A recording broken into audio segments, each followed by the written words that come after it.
नमस्कार साथियों।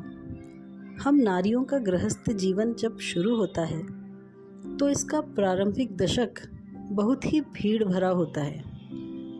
रिश्ते नातों की भीड़, एहसासों की भीड़, चुनौतियों की भीड़ और इनसे मिले अनुभवों की भीड़। अपने जीवन साथी को जानना और अपने परिवार के विस्तार का प्रारंभिक दौर रोमांचक और रोमानी भी होता है।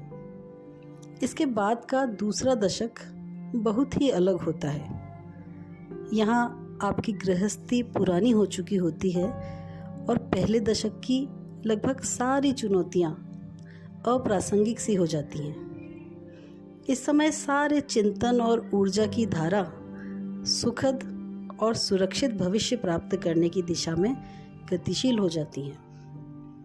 ये हर गृहस्थी के लिए आवश्यक भी है, मगर समय और साधनों का ये व्यवस्थित नियोजन कभी कभी बहुत बड़ी कीमत ले लेता है। एहसासों की ताजगी की जगह संयम और अनुशासन के आ जाने से हमारा चिंतन और चर्या यंत्रवत सी हो जाती है। हमारा मशीनीकरण होना प्रारंभ हो जाता है। यही स्थिति हमारे जीवन साथी की भी रहती है। ऐसे समय में जब चुनौतियों और संघर्ष का स्तर बदल जाता है, तब हमें भी अपनी जीवंतता को बनाए रखने के लिए स्वयं ही कुछ अतिरिक्त प्रयास करने आवश्यक हो जाते हैं। अन्यथा ये यंत्रवत दिनचर्या धीरे धीरे पूरे परिवार के लिए स्थायी निरस्ता का भाव बन जाती है।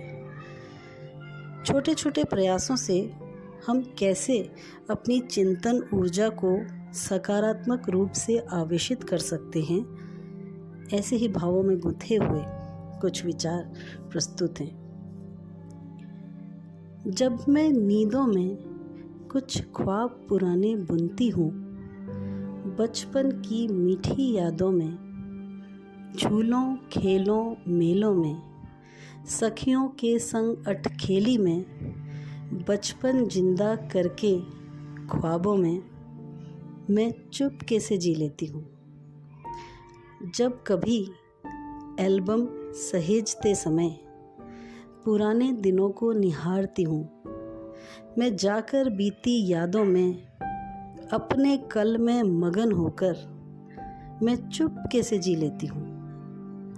जब थोड़ी सी फुर्सत पाकर सखियों संग थोड़ी गपशप कर लेती हूँ, कुछ उनकी सुन के कुछ अपने मन की कहती हूँ, बिन बात खिलखिला के हंस के मैं चुपके से जी लेती हूँ।